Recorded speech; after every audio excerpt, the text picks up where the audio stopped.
Focus from KUOW in Seattle.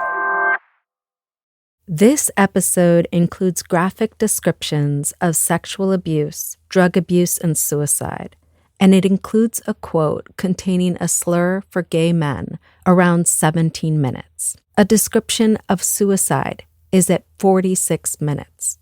I know many of you have been listening to this podcast with your children, and as a mom, I strongly encourage you to preview this episode before listening with young people. If you or someone you know is in crisis, call or text 988 for the Suicide and Crisis Lifeline, or contact the crisis text line by texting TALK to 741-741. Please take care while listening.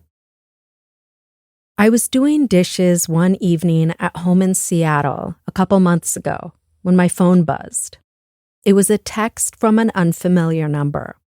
"Hello, Isolde," the message said. "I would like to speak with you off the record. Unfortunately, I have a lot to share." I had gotten used to strangers reaching out to me. As episodes of Adults in the Room dropped, I was contacted by dozens of people about their experiences with Garfield High School science teacher Tom Hudson, who was on the faculty there until his death in 2000.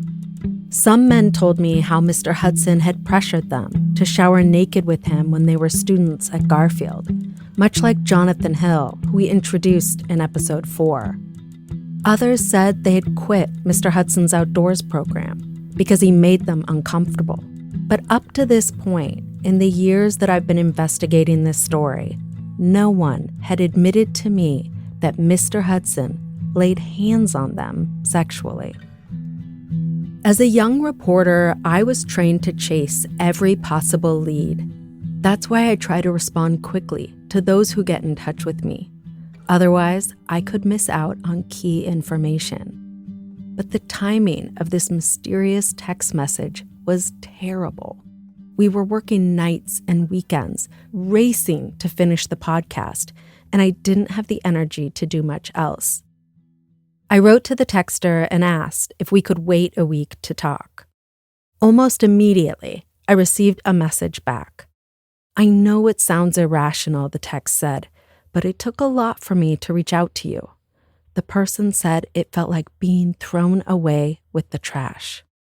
I should have expected this raw response. When it comes to vulnerable sources, reporters need to make sure individuals feel safe and protected. It was obvious from our communication that the texter thought it was risky to contact me and now felt rejected.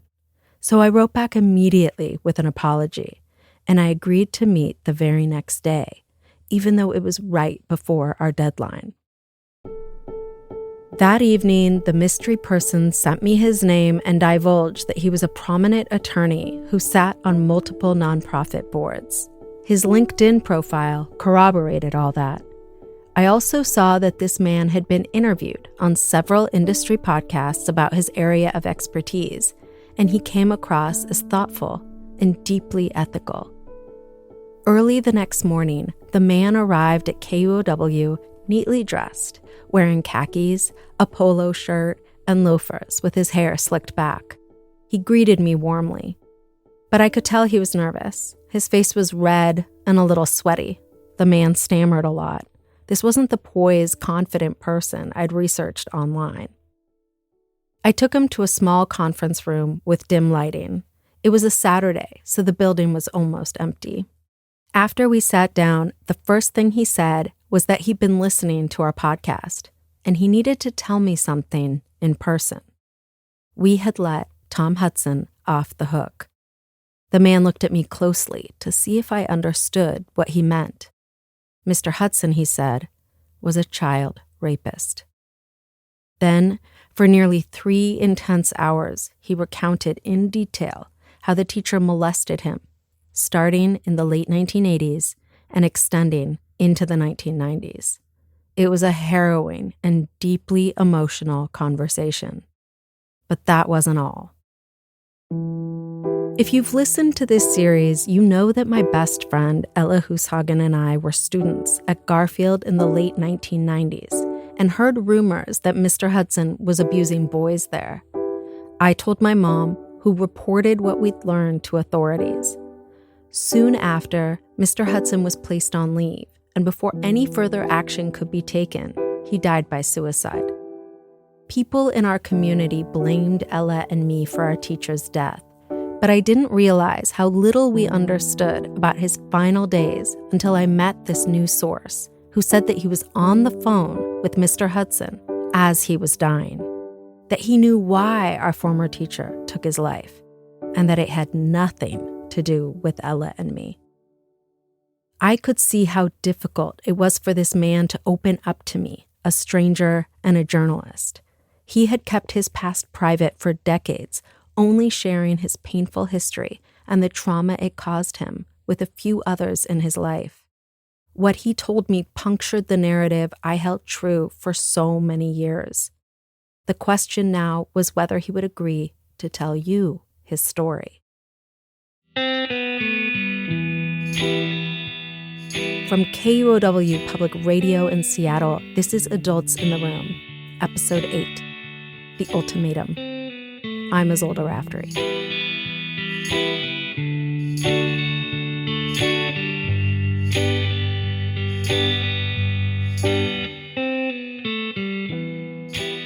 As I wound down this surreal conversation with my visitor, I knew two things. First, I wanted to feature him in a new episode. And second, I had no control over how long that might take, or if it would happen at all. The man explained that he wasn't ready for his colleagues and some relatives to know what he'd gone through. He worried how this story would impact his standing in the community. He wasn't wrong to be concerned. Survivors of sexual violence, especially men, are often stigmatized. I told him that coming forward wouldn't be easy, but in my experience, most survivors find relief in unburdening themselves, and that the people in their lives overwhelmingly support them. The man listened intently and said he wasn't sure about his next steps, but he didn't say no to appearing on the podcast and agreed to stay in touch. He started texting me routinely, sometimes sharing bits of his daily life, like photos of a giant bouncy castle at a family event, or of his kids on vacation. I wondered if he was sniffing me out, but he said later he was building a rapport with me. Occasionally, we'd discuss what a taped, on-the-record interview would look like. After a few weeks of these almost daily interactions, I could tell that he was warming up to the idea. He had kept his story secret for so long, and it clearly weighed on him. Yes, the man was scared of going public, but more scared about what the silence would do to him if he didn't. He had lots of questions about the process, like who writes the interview questions? Full disclosure, I do with my editor and producer. And would he play a role in writing the script for the episode? The answer, no, but I would fact-check it with him when the script was finished. I sent long, detailed responses, walking him through each step, and I scheduled a call to talk things through further. During our conversation, he surprised me by saying he'd do the interview, but only if he could remain anonymous. This was not a small request. In journalism, it's best practice not to use anonymous sources. Revealing people's names holds them and us accountable to the truth. However, it's long been the norm to allow survivors of sexual abuse to protect their identities, largely because of the stigma I mentioned before. KUOW's ethics policy says that, quote, the grant of anonymity should be the last resort. It also says that we have an obligation to establish that our source is credible and reliable before we make this decision. Here's how I did that with the texter. For starters, he consistently documented these incidents soon after they occurred, many years ago, and has kept those records. He shared several of those with me. They match the story you're about to hear. He also shared his trauma at the time with two close friends. They both verified with me the abuse he suffered. They cited the same facts and evidence that the texter told me in my one-on-one conversations with him. I explained this to my editor and managers at KUOW, and they approved my request to give this source a pseudonym to use in the rest of the episode. He chose the name Paul. We also altered his voice a little to further shield his identity. I continued to vet Paul in other ways, which I'll tell you about later in the episode. After he agreed to the conditions, we met twice at KUOW for extensive interviews. So how are you? I'm doing okay. Yeah? This is big. This is big. Yeah, it is. I was up a good part of the night. Yeah. Remembering things, thinking about things. In the late 1980s, Paul was an 8th grader at Meany Middle School in South Seattle. He was a smart kid with high test scores, but he was often bored in class and wasn't shy about breaking the rules. One time, the mischievous teen superglued coins to the hallway floor and watched as other students struggled to pick them up. Another time, for close to a month, he operated a candy reselling scheme. I would go around and take orders from from a bunch of different kids, like what they wanted to buy at the store. And then at lunchtime, I would sneak off campus, which wasn't really that hard, and walk to the corner store and pick everything up. His fellow students asked him for gummies, gobstoppers, and starbursts. The boy would provide the candy at an inflated price and use the profits to buy food he wanted to eat instead of the lunch his mom packed. In the fall of 8th grade, Paul told me he pulled a stunt that got him into a lot of trouble and changed his life forever. He set fire to a classroom vent. Smoke billowed through the building, and kids had to be evacuated. The 13-year-old loved the chaos he caused, so he tried the prank again the next day. This time, he got caught and was punished with 3 days of detention in a portable classroom outside the building. Not that he minded. As he was led down the hallway, he said he laughed and saluted his fellow students. Overseeing detention was a man in his late 40s, new to teaching, with a voice that thundered across the classroom. His name was Tom Hudson.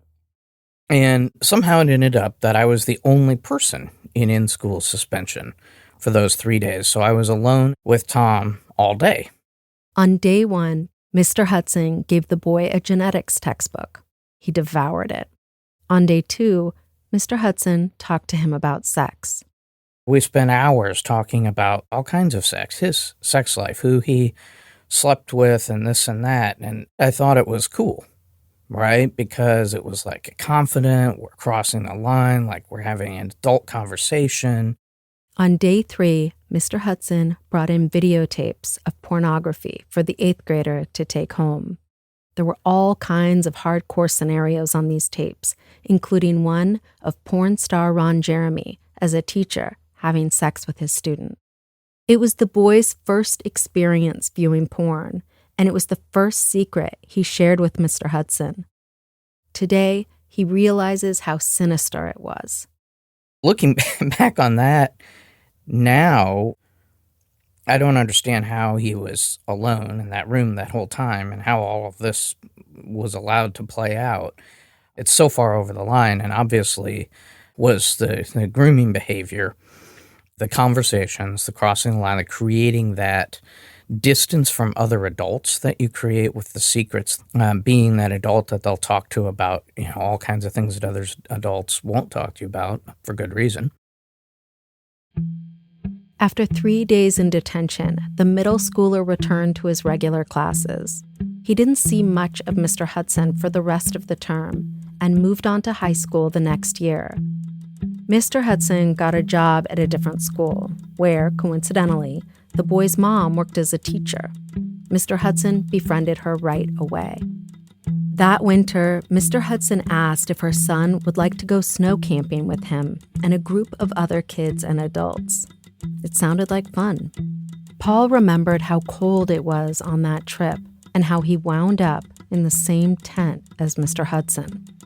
He positioned it so we slept next to each other in the tent, and that there's some spooning, you're both in your sleeping bag, that type of behavior. It was the first time Mr. Hudson crossed a physical boundary with the boy. As a high school freshman, Paul said he was still a class clown. He was in constant trouble and told me his parents felt he was out of control. His mom talked to Mr. Hudson about it, and the teacher responded with an unusual proposition. What if her unruly kid moved in with him and his wife? And Tom, the way that he sold this was, boys come and live with us. We take in boys who are having a little trouble and we help them get turned around and everything. And this is something, we've done regularly. The boys' parents were grateful for the help. And besides, they trusted Mr. Hudson. They accepted his offer. So I was sent out of my house. I felt I was kicked out of my house and sent to live with him. At first, the 9th grader was looking forward to getting away from his parents and living with his new adult friend. He was obviously cool because of this other stuff and the porn and the talk and the so forth. And so, right away, you're right back into those real frank conversations and things like that. But over a period of a couple of weeks, that quickly moved on into, when his wife was not there, into actual child molestation, and then beyond. I asked Paul what he meant by molestation and beyond. I knew it would be painful for him to answer. He tensed up and said he didn't want to detail lewd acts. What I will say is that Tom Hudson was a child rapist. Paul told me he was using Washington State's legal definition of child rape in the 3rd degree. That means sexual intercourse or fellatio with a minor aged 14 or 15. It's a felony that could result in a 5-year prison sentence. Paul said he was 15 when Mr. Hudson first assaulted him, and that when he lived at the Hudson's house, the abuse was constant. The teacher berated the teen as he abused him, often calling him a fag. He made me think that I had started it. It was my fault. I had seduced him. He'd never done anything like this before. And he convinced me of that, and that therefore it was my fault. I was guilty. And, if anything ever came out, everybody would hate me. They wouldn't be able to believe what I had done because it was such a terrible thing that I had done by causing this. Paul said that at the time, he didn't understand that Mr. Hudson was manipulating him. He'd been led to believe that he wasn't just difficult, but that he was bad. So bad that his parents had no choice but to kick him out. So bad that Mr. Hudson felt compelled to fix him. That made things even harder. For me, I was trapped in there's this hero and savior relationship that everybody believes and talks about from the outside. And, there's no way that I could break out of that. He lived with the Hudsons for more than 3 months, from spring into the summer. Mr. Hudson's mind games weighed heavily on the teen, who didn't want his parents and friends to hate him for corrupting a teacher, a married one at that, and a man. So Paul told me he didn't tell anyone what Mr. Hudson was doing to him.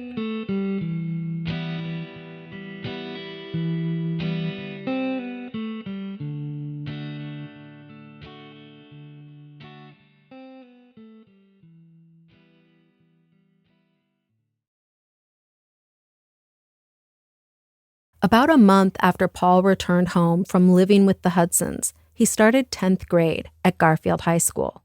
Mr. Hudson was there too. He'd been hired to teach science. You might think it would bother the teen, seeing the man who abused him at school every day, but he still viewed Mr. Hudson as a sort of surrogate parent, someone who took him seriously and had his best interests at heart. He did do things like work out deals with my teachers so that there were extra credit projects that we did together and everything. Sometimes Paul said he would go to Mr. Hudson for advice, asking him how to talk to girls, but his mentor discouraged him from acting on his crushes. He would find ways of undermining my confidence or making me think they don't really like me or things like that. As I'm older now and I look back in retrospect, I can see how he purposefully interfered and, prevented relationships from developing. The two of them also spent time together outside school. Sometimes they'd be alone at Mr. Hudson's house, or they'd go hiking in the woods. At each location, Mr. Hudson abused him. During this period, teenage Paul was often high or drunk. Mr. Hudson was his supplier, stocking him with beer and prescription meds. Several times, they drove together to Canada. The teacher would buy bottles of codeine there, sharing it with the boy, telling him to keep the medication in case of a mountain emergency. But Paul told me he assumed Mr. Hudson was saying that with a wink. Why else would he give him hundreds of pain pills?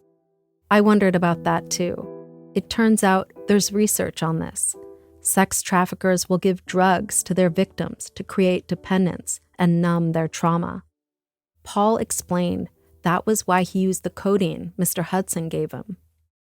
There's a lot of self-medication, and, when you see a kid who's doing that, there's got to be a reason for that. Kids just don't get high every single day without some reason. The more Mr. Hudson abused him, the more drugs the teen took, and the more he acted out. Paul said he started ditching school, and for a stretch during his sophomore year, told me he missed 69 out of 90 classes. He looked for trouble outside of school as well, once breaking 2 knuckles in a fight over a girl. Another time, he kicked in the door of an abandoned house and came across a squatter. Both pulled out knives and faced each other, but before Paul could move, he said the squatter slashed his arm. Panicked, he bolted and managed to get away. I even did things like deliberately call the police on myself and get chased, and I don't know if I somehow wanted to get caught or I didn't, but there was a lot of this, sort of cries for help and self-destructive behavior. Paul told me his parents saw he was still struggling, so in the spring of his sophomore year, they spoke with Mr. Hudson, who offered to take in their son for another few months. The adults all agreed it was the best thing for the volatile teen. The worse the behavior got, then he needs, more help. But obviously, this more help is what's fueling the behavior because it's abuse that's ongoing for those years. In total, Paul said he lived with the Hudsons for roughly 9 months, from his freshman to his junior years of high school. Mr. Hudson repeatedly said he was the only boy he'd been intimate with. Paul said he believed his mentor at the time, mostly. The two would often go on walks together in the Hudson's neighborhood. During one of those walks, they bumped into a young man who was initially friendly. Mr. Hudson said that this acquaintance had also lived at his house years earlier. When he mentioned that Paul sometimes stayed there too, the young man's face changed.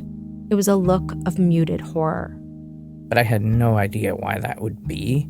I just remember thinking, well, that was kind of odd. Paul said he never asked Mr. Hudson about his relationship with the guy they met on the street. Today, he wonders if Mr. Hudson abused that young man, too.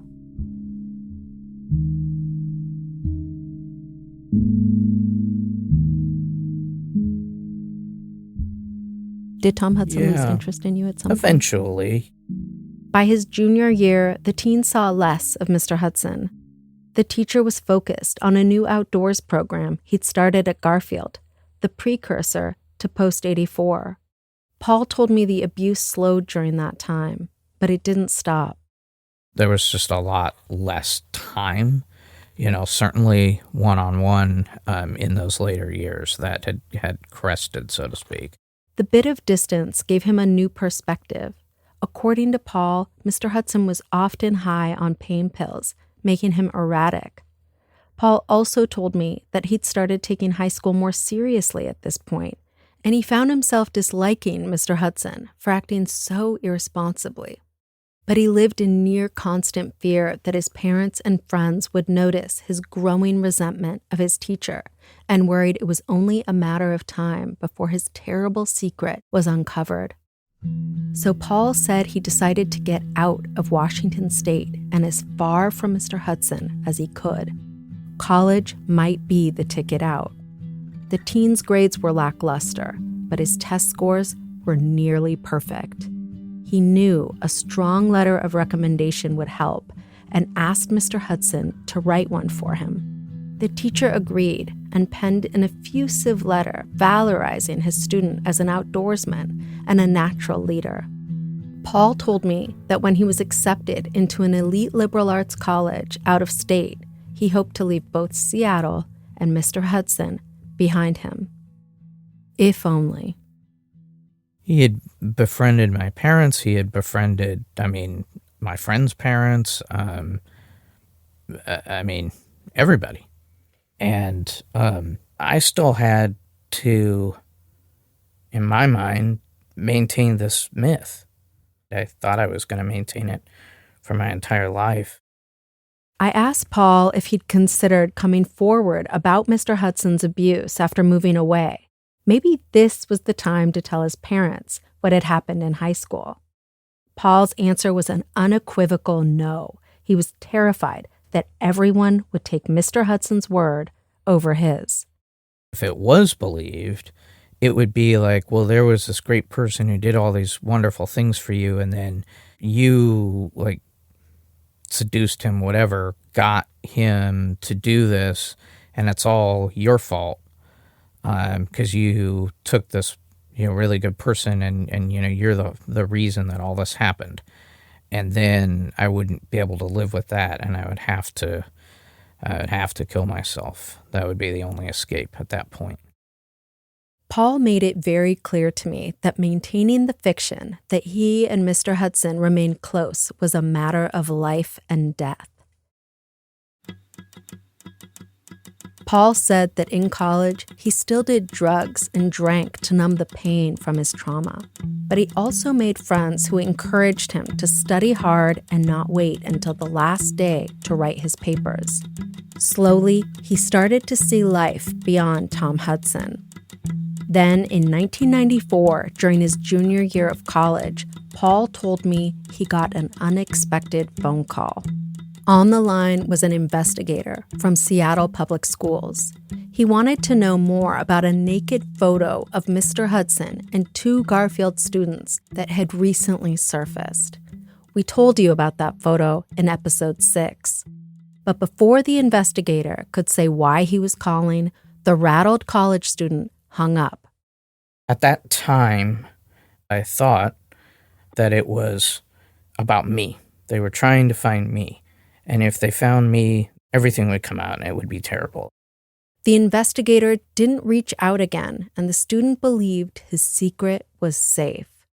Jason Fox, one of the kids in the photo, also refused to talk to the investigator. The school district's inquiry fizzled, although Mr. Hudson did receive a stern letter telling him to stop spending time alone with students. But Mr. Hudson ignored that directive, and the district never enforced it. I wished that, obviously, that investigation had turned out differently. I wished that I could have been able to say something at the time, but I just couldn't. After college, Paul was accepted into a graduate program at a prestigious university on the East Coast. In December 1999, he returned to Seattle for the holidays.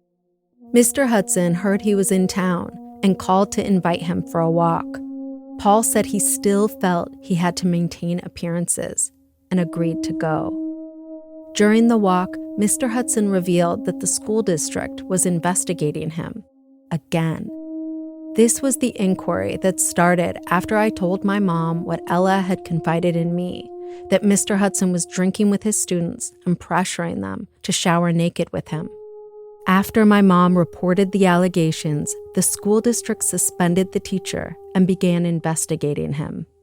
Mr. Hudson had been on leave for a month by the time he met up with his former student. As they walked, Paul said he listened to Mr. Hudson's account of the claims against him. Then he asked, "Well, are you guilty?" Of course, I know he's guilty with me, but, I'm also thinking this isn't about me because I'm long gone and off the scene. So he says, yes, he's guilty, but they haven't found the right students yet, plural. It was almost like, I've abused all these people and I can't even find him yet. He had no remorse at all. And that hit like a thunderclap. I just couldn't believe it. This is the first time that I ever had any idea that there were other people besides me. Paul said his mind raced as he tried to make sense of this shocking information.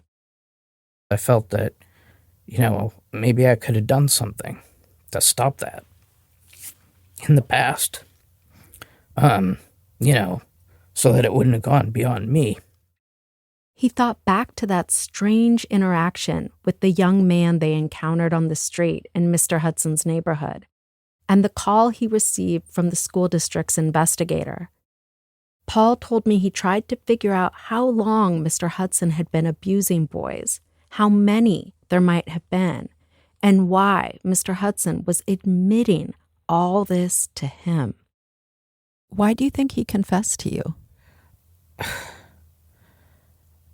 I don't fully know. Maybe he was seeking some kind of validation, or somehow that I would tell him that, well, that's okay, or I'll stand up for you, or for me to tell him not to do that, or some form of rescue or something. Some form of rescue. That made sense to me. Mr. Hudson had a pattern of taking risks and then needing to be saved from his own recklessness. Recall in episode 1 that I told you his students had pulled him from the bottom of a 30-foot crevasse on a freezing Mount Olympus, and how, multiple times before that, search and rescue choppers had swooped down to pluck the stranded teacher from mountaintops. But Paul told me he didn't want to save his mentor. I wanted him to own up to what he'd done. That would have been the best thing for him to do. He's away from everyone, he's not doing anything, and he's in jail. But he doesn't appear that there's any reason he's going to do that. Paul remembered how it sounded like Mr. Hudson was boasting about not being caught, and that if the district let him off the hook again, he'd keep grooming and abusing boys. Paul told me he knew right then that Mr. Hudson had to be stopped. He just didn't know how to do that. The two of them finished their walk and didn't see each other again on that trip. On his flight back to the East Coast, Paul said he agonized over what Mr. Hudson told him. I was really focused on, it has to stop. This just has to stop. He can't get away with this again. And there were really two ways to bring an end to it. Either I testified or he died. Paul told me that for years he had believed the lie that he was the only boy Mr. Hudson had sexually abused. But now he knew that the teacher had assaulted multiple kids. Paul recalled wondering if he could have stopped Mr. Hudson in 1994 if he hadn't hung up on the investigator. Now, 5 years later, these new revelations gave him another chance. But approaching the authorities would mean submitting to depositions led by potentially aggressive defense attorneys and revealing his secret for friends and family to hear. He didn't think he could bear reliving the trauma. The other boys Mr. Hudson abused would have to endure all that too. I thought about how I had been at that time when I was in high school, and if I had been put on a stand at that age, it would have just destroyed me, and I was afraid the students he was abusing might kill themselves, or, they might decide not to testify, or they'd get torn apart and people wouldn't believe them. And so as I thought through that, I thought, well, there can't be a trial because of what that will bring. And so I thought something has to be done to stop him. And I'm going to have to do something. I'm going to have to put an end to this. I might have to find some way to kill him. Paul imagined going home for the summer and inviting Mr. Hudson on a remote hike that would take them to a cliff. When they reached the top, he would push his former teacher off the edge. Mr. Hudson had a bad knee and was a thrill seeker. Maybe people would believe his luck had finally run out.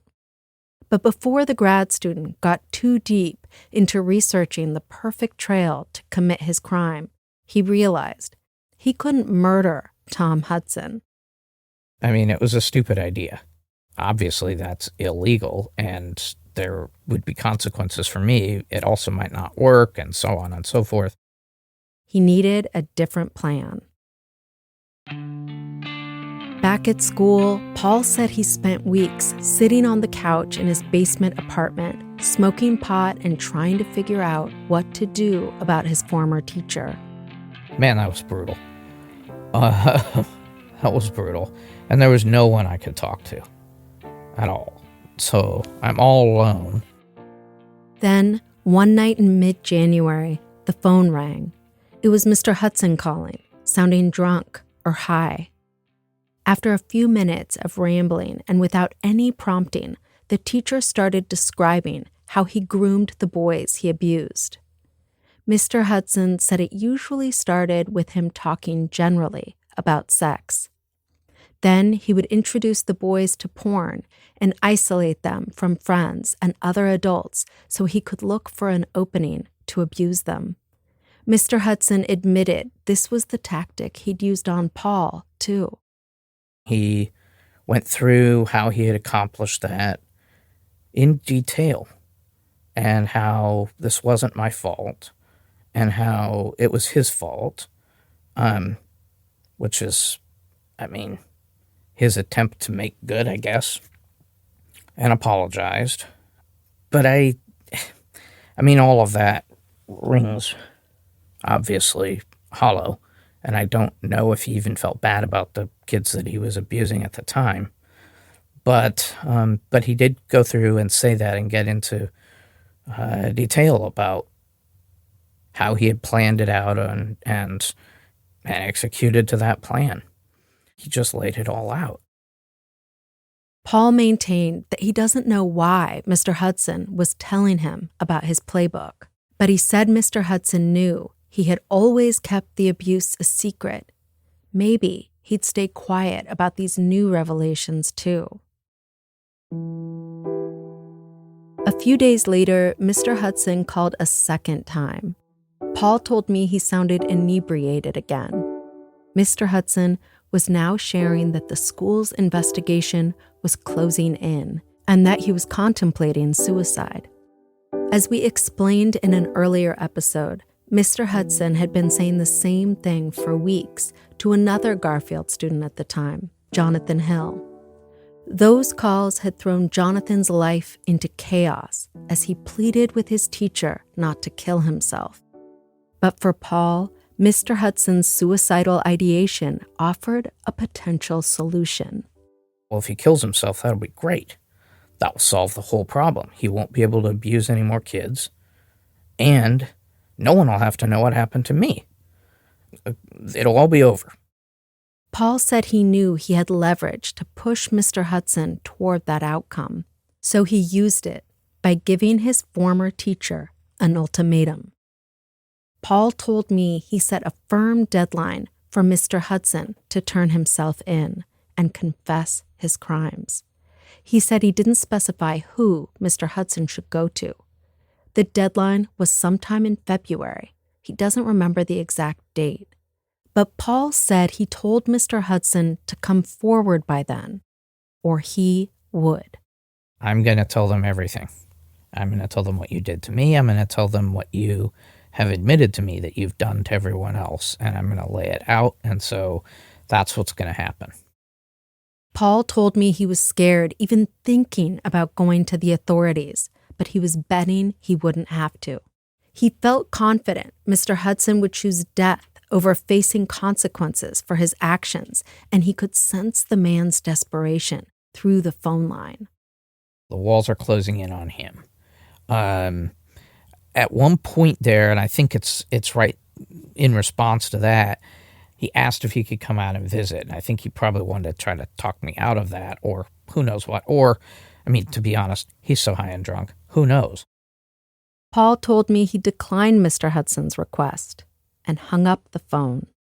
Then he waited. A few weeks later, on February 2nd, 2000, Tom Hudson called his former student one last time.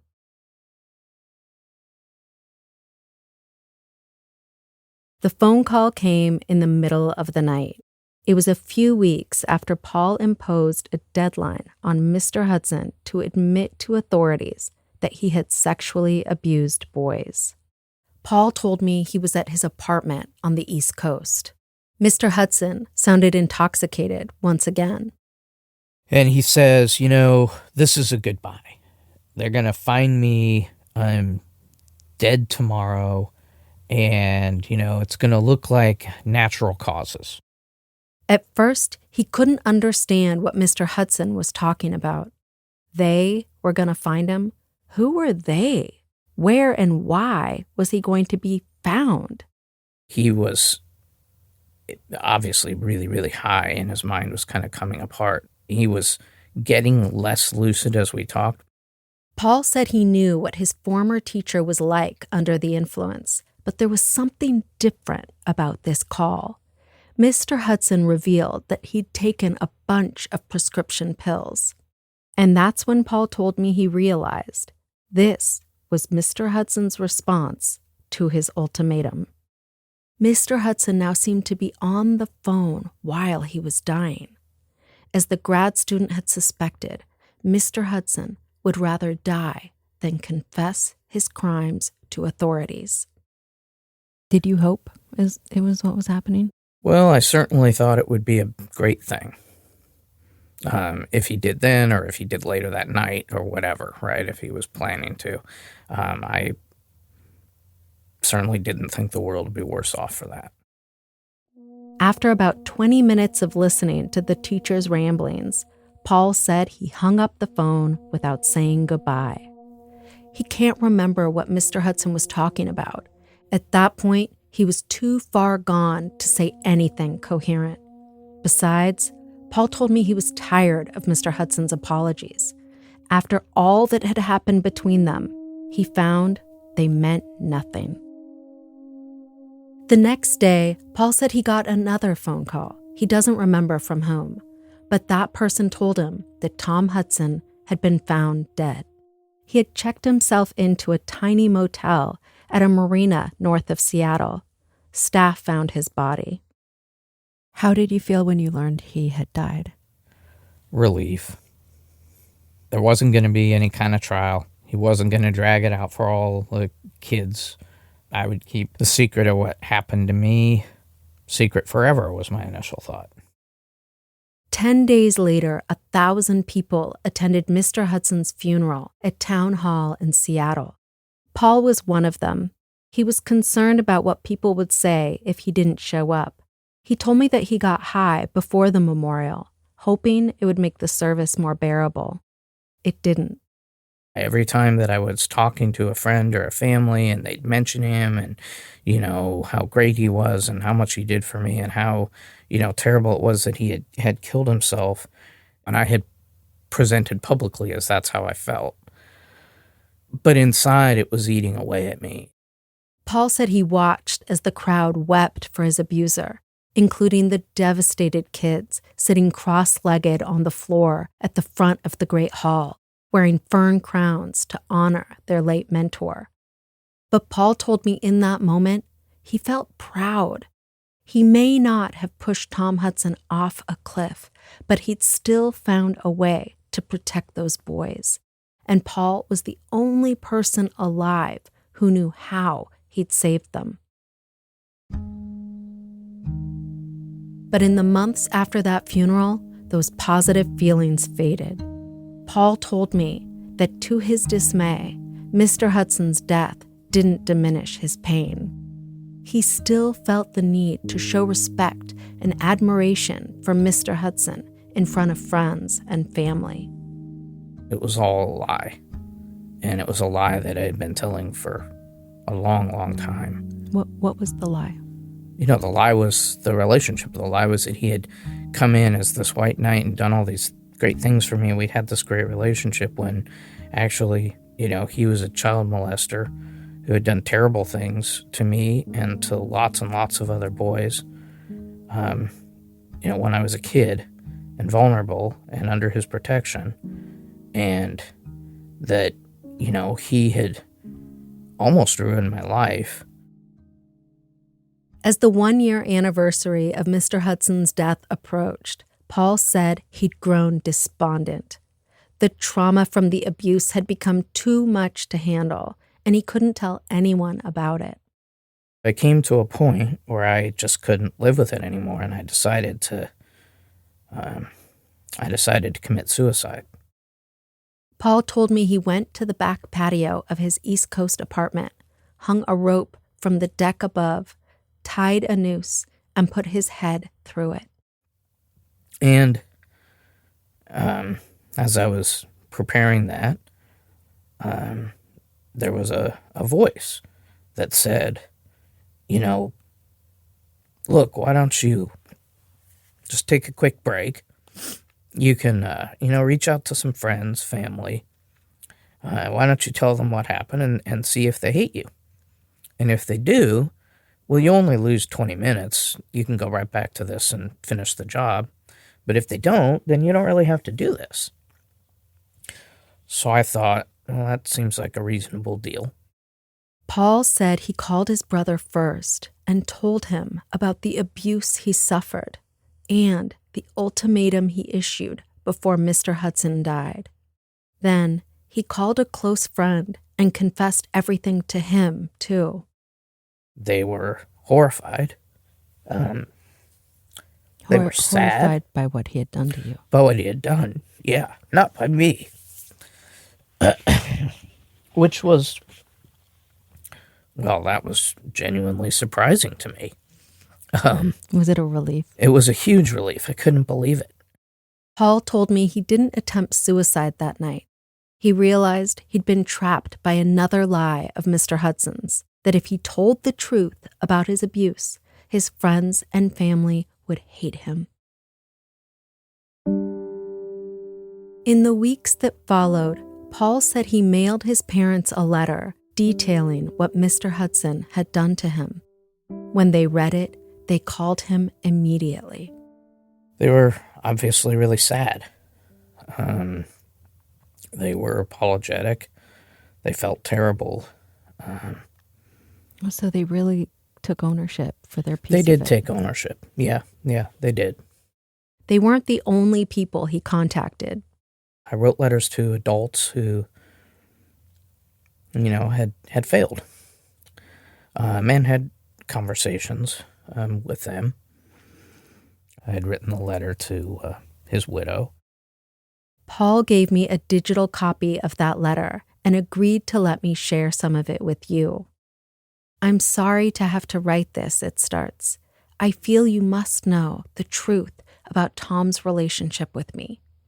His actions took a terrible toll on me, destroying my already fragile sense of self-worth and confusing my sexuality.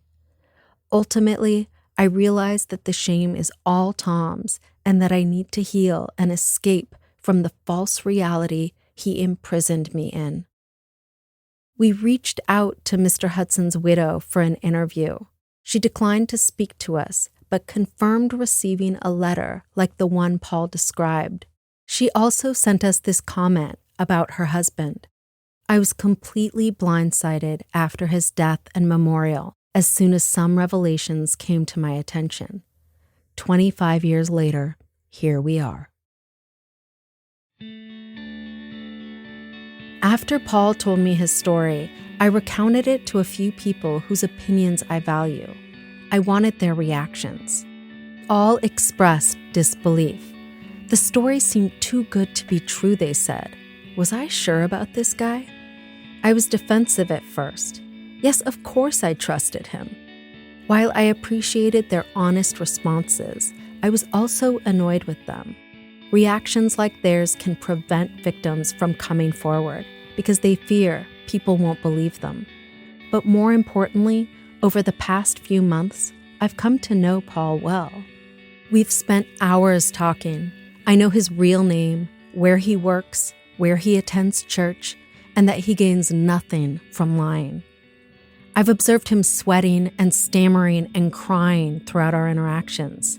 I've asked him the same questions in multiple ways, and he's never strayed from his story. I should add that it's not unusual for people to question accounts of heinous abuse. A domestic violence prosecutor explained this phenomenon to me years ago. She said she doesn't present every lurid detail in court because jurors can be overwhelmed and end up blaming victims. I've worried that sharing too much of my fact-checking process in this episode would reinforce the false stereotype that victims lie about abuse. But as I've said, I don't want you to doubt his story. So here are some of the other ways I verified it. We conducted a forensic digital examination of Paul's letter to Mr. Hudson's widow, which he wrote on his computer. This analysis confirmed the document was created about a year after Mr. Hudson died, was written in 12 minutes, and hasn't been altered since. Mr. Hudson's widow also confirmed that a boy lived with them around the same time that Paul told me he did. I spoke to two of Paul's friends who were aware of the role Paul played in Mr. Hudson's death and the ultimatum he gave his former mentor. In our fact checks, both friends corroborated Paul's story. They told me they were devastated for Paul. It had been painful for them too, knowing how Paul has suffered for so long. There are some things I cannot fact check, of course. I can't confirm that Mr. Hudson confessed to abusing other boys to Paul during that walk they took and in their subsequent phone calls, or that Mr. Hudson called him as he was dying. But Paul's account at every step matches what I've independently verified with the people he's confided in. And a Seattle Times article quoted another former Garfield student who talked by phone with the teacher the night he died. So it makes sense that Mr. Hudson could have called Paul as well. Piecing Paul's story together hasn't been easy, but he has put up with me through hours of interviews and many invasive questions because he wants to help other survivors.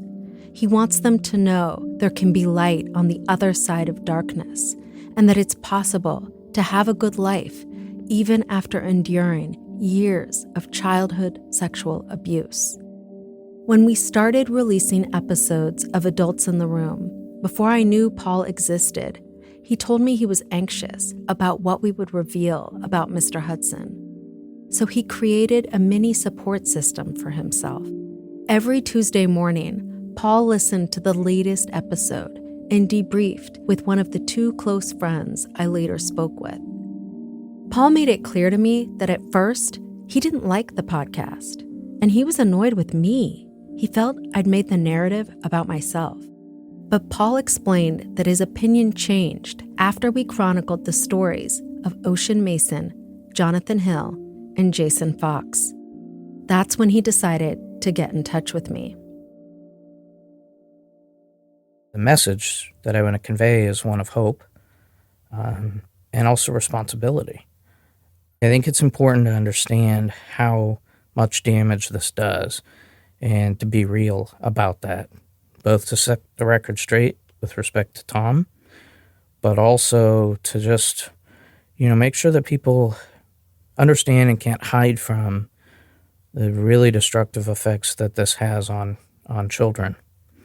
I made it through and survived. I doubt that's the case for everybody that encountered Tom Hudson. I just want people to know that if something is happening to them or has happened to them, and if you're feeling like, look, I can't live with this anymore, everybody will hate me, that's not true, and it won't turn out that way. At the beginning of this podcast, I set out to learn if Ella and I were truly to blame for Tom Hudson's death. This experience has brought me closure, but not in the way I thought it would. From the moment I had my mom report the allegations of Tom Hudson's abuse to the day the man died, just 2 months had gone by. So I think our actions must have played a part. But I've also come to see the past in a new light, thanks to Paul. When I listened to the podcasts and I heard he'd had all these conversations with Jonathan about suicide, and made Jonathan then feel for many, many years that he was somehow partially responsible for Tom's death. And, you and your friend felt that you were responsible for launching this whole investigation that ultimately resulted in his death, although it also turned out that someone else had reported it too. And then he put all of this on me as well, and I thought, for decades, who knows how many people have been carrying this idea that his death was somehow one of our faults. And it's his final way of just screwing everybody over and just laying that burden on all of us. But, at the end of the day, Tom's death was his own fault. He chose to do that. As Paul said this, it dawned on me. There was another way to look at everything that happened 25 years ago. While Ella and I weren't aware of him in 1999, the three of us were unknowingly working together to prevent Tom Hudson from abusing more boys. And it wasn't just us. There was the student who told Seattle Public Schools investigator Eddie Hill in 1999 that Tom Hudson was making him and other boys at Garfield uncomfortable. I still don't know that boy's identity. And there was Rosie Bancroft, my fellow reporter at The Messenger, Garfield's high school newspaper, who shared what she knew about the abuse, hoping we might write about it. Adults obstructed us at nearly every step. Parents defended Tom Hudson. Teachers knocked us down. Administrators ignored our pleas. But in the end, the kids prevailed. We didn't kill a man. We stopped a monster.